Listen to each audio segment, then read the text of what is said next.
Un jour, Harrison dit, moi, je vais faire ma tournée avec les Beatles. Et il s'en va, il vous laisse, vous, avec Patty Boyd, vous partez à Saint-Tropez. On part à Saint-Tropez. Et il vous fait des pétards. C'est-à-dire qu'il vous roule pour 3 semaines de pétards. Une boîte de Tampax pleine.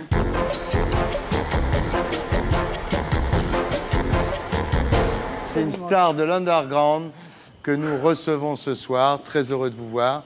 D'abord, très heureux de vous voir vivante. Ah bah oui, parce que vous n'êtes pas passé loin. Voilà, Zouzou la twisteuse. Donc, c'est vrai que la mode est un petit peu en ce moment aux égéries de l'underground.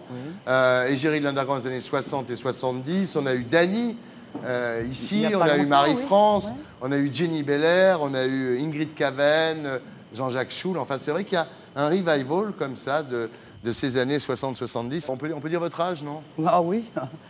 60 dans un mois. Voilà. Alors, vous sortez un livre, donc, Zouzou, vous racontez votre histoire, ça s'appelle Jusqu'à l'aube, en collaboration avec Olivier Nicot, c'est chez Flammarion, voilà. Exact. Une compile qui s'appelle L'Intégrale. Il y a le livre, il y a la compile et il y a le Centre Pompidou.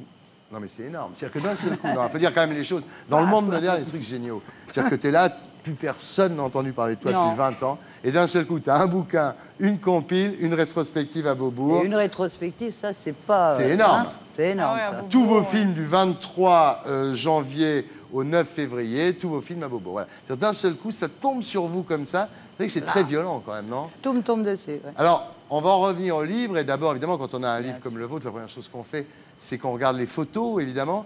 Donc, on va d'abord regarder les photos et après, on parlera du texte. Magnéto, Serge.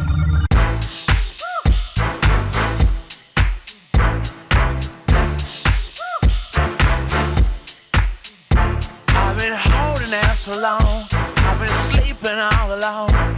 Lord, I miss you. I've been hanging on the phone. I've been slipping all alone. I won't kiss you. Voilà, Zouzou. Zouzou, quelques photographies tirées du livre qui s'appelle Jusqu'à l'aube et qui paraît chez Flammarion, voilà. Alors, votre vrai nom, c'est Daniel Ciarlet, hein? C'est ça. Vous êtes né à Blida, en Algérie. Absolument. Et alors, vos parents s'étaient rencontrés dans un dancing qui s'appelait Le Paradis. C'était pendant la guerre. Voilà, votre mère était danseuse, votre père était militaire. C'est une histoire absolument géniale. Et puis voilà, lui, il rentre en métropole. Et puis vous et votre Puis mère... il oublie un peu qu'il a une femme et une petite fille. Et puis voilà. Quoi. Et quand vous arrivez, vous avez rendez-vous sur un quai de gare à Marseille. Et il n'est pas là. Et il n'est pas là. Et vous dites dans votre bouquin que votre mère est passée directement du Du paradis à l'enfer. À l'enfer. Et voilà, j'adore ces histoires parce que c'est des chansons populaires, tu sais, voilà. Moi aussi, j'adore. Alors, quand vous étiez petite, vous étiez déjà star, hein, quand même. Vous regardiez dans les miroirs, tout ça. Bah, on scotchait tout, les miroirs. Pour pas que vous voyiez. Pour pas que je me regarde, oui. Ouais. Mais vous étiez une excellente élève, hein. Excellente. Elle a commencé à passer son bac à 13 ans et demi, ça laisse rêveur, oui, non, c'est vrai. Ouais. Et malheureusement, voilà, vous commencez un petit peu à traîner, Zouzou, avec les blousons noirs de la Bastille. Le matin, vous quittez la maison habillé normalement. Et puis, dans votre sac, il y a un cuir, hein, voilà. Voilà, un jean, des boots, il y a tout ce qu'il faut. Et, voilà. Et elle se change. Il y a un épisode assez dur dans votre bouquin, on va pas s'étendre là-dessus, mais qui peut-être explique beaucoup de choses pour la suite. C'est vous allez en vacances à Juan-les-Pins, vous vous faites violer. Et alors, ce qui est extraordinaire, c'est que cette maison où a lieu le viol, hein, une maison près de Grasse, a été retrouvée par Jean-Philippe Smet, qui n'était pas encore, ou qui commençait à être Johnny Hallyday. Absolument. Et Carlos, qui avait encore un nom à l'époque à coucher dehors, que je ne citerai pas. Que moi non plus. Ouais. Et c'était vos copains à Juan-les-Pins? Mais oui, moi, je veux dire, j'allais à Juan-les-Pins chez mon cousin, qui avait 2 ans de plus que moi. Ouais. Il y avait cet endroit où Johnny passait tous les soirs. Ouais. Et donc, évidemment, c'était mon grand frère. C'est au Vieux-Colombier? Oui. Et donc, Johnny et Carlos vous aident à retrouver la maison où vous avez été violés? Absolument. C'est-à-dire que, bon, mon cousin, à Meudon, monte une expédition punitive, quoi, avec Johnny, qui tout de suite y va, Carlos, qui était là aussi, et puis, je sais pas, une dizaine d'autres personnes, pour retrouver ces mecs qui m'ont vraiment laissé dans le fossé, à moitié morte. Ouais. Et voilà, quoi. Voilà, et c'est Jean-Paul Goud, l'excellent Jean-Paul Goud, le créateur de Grace Jones et tout ça, qui est un mec génial, un grand artiste, Jean-Paul. Absolument. Qui vous a réconcilié avec la jante masculine. Absolument. Avec l'amour, avec beaucoup de précautions. Ah oui. Alors, vous avez été mannequin pour lui, mais aussi pour des grandes marques. Hein. Oui, j'allais même être mannequin vedette de Saint-Laurent pour sa toute première maison de couture. Et malheureusement, j'avais beaucoup de mal à faire les 3-8, quoi. Parce que faut dire les je choses. dansais toute la nuit. Maintenant, voilà. Après, à 8 heures, il fallait que je me pointe. Parce qu'il y avait une pointeuse en plus. Hein. Et en blouse, hop, faux cils, machin, un truc, moi qui détestais me maquiller et tout. J'avais le vieux maquillage de la veille, le peu qui restait, parce qu'il n'y en avait pas beaucoup. Et j'allais dormir chez Saint-Laurent. Alors, lui, ça ne le gênait pas vraiment. Il disait Zouzou, de temps en temps, laissez-la dormir, elle dort, laissez-la, laissez-la. Et Pierre Berger, ça l'a un peu ennuyé. Ah, il était moins rigolo. Bah oui, c'est lui qui payait quand même. Hein. Voilà, faut dire, encore maintenant. Hein. Ouais, faut dire la vérité, c'est que vous passiez vos nuits. Non, mais c'est vrai. Vous passiez vos nuits chez Régine. Et à twister, oui. À toutes danser les nuits comme chez une Régine, folle. et c'est comme ça que vous avez fini par tromper Jean-Paul avec son meilleur ami. Exact. J'ai honte. Pardonnez-moi. Alors voilà, là vous devenez Zouzou la twisteuse. Ouais. Hein, parce qu'à cause de ça, voilà. Parce que je... Let's twist again, like we did last summer. Yeah, let's twist again, like... Chez Régine, hein, il y avait ça, et vous Il y avait commencez ça. à danser, voilà, d'un seul coup. Moi je m'en souviens, hein, j'étais tout petit, mais quand même, le twist explose. Ah oui. Ouais. Et puis il y avait surtout la bande des mecs de West Side Story qui étaient arrivés à Paris et qui avaient amené cette danse, quoi, je veux dire. Et donc Ah oui. Non, il y avait la bande de West Side Story, il y avait la bande de Vadim, il y avait la bande des photographes de Paris Match. Voilà. Lequel Paris Match a écrit « Si Toulouse-Lautrec l'avait connue, il l'aurait peinte sous le nom de Zouzou, la twisteuse. Voilà. Et ce nom vous est resté. La Goulue voilà. 61. La Goulue 61, voilà. Alors évidemment... alors, il y a un truc que je voulais savoir quand même. Là, vous allez me répondre. Je me doute. Il y a un moment, vous dites que vous allez dans un endroit, Lac Va-Vite, tenu par Jean-Marie Rivière, et qu'Édith Piaf est là, et qu'Édith Piaf fait tourner un peu en bourrique les gens. Et à un moment, elle fait tourner en bourrique le petit-fils d'un grand, dites-vous, président de la République.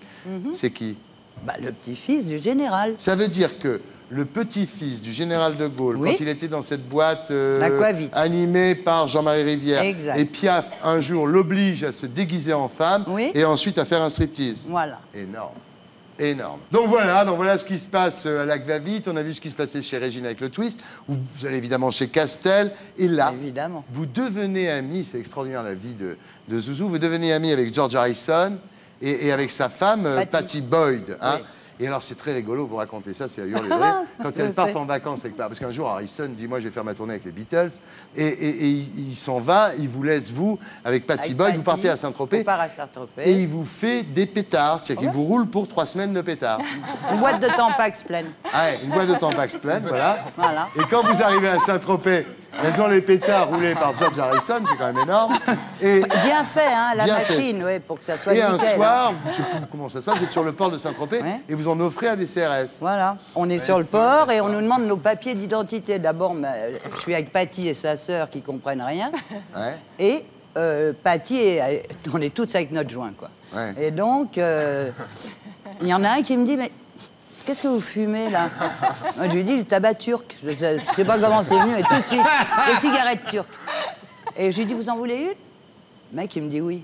Je dis, j'attrape le paquet, je lui en offre une, OK. Et puis, avec Patty, on se dit, hop, je lui fais signe qu'il vaut mieux prendre la tangente. On se tire et... On repasse 1 heure après pour voir, histoire de... Et on voit le mec assis devant chez Sénéquier, avec son pote, les deux, les yeux. Wow. On s'est dit, c'est génial. Alors le lendemain, il y a quelqu'un qui dit à Zouzou, dis donc, il y a les CRS qui te cherchent partout. Il dit, voilà. Et en fait, il voulait du tabac turc. Absolument.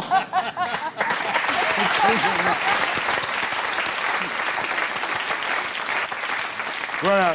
Alors, la vie de Zouzou, qui est dans ce bouquin, c'est absolument extraordinaire, je le conseille.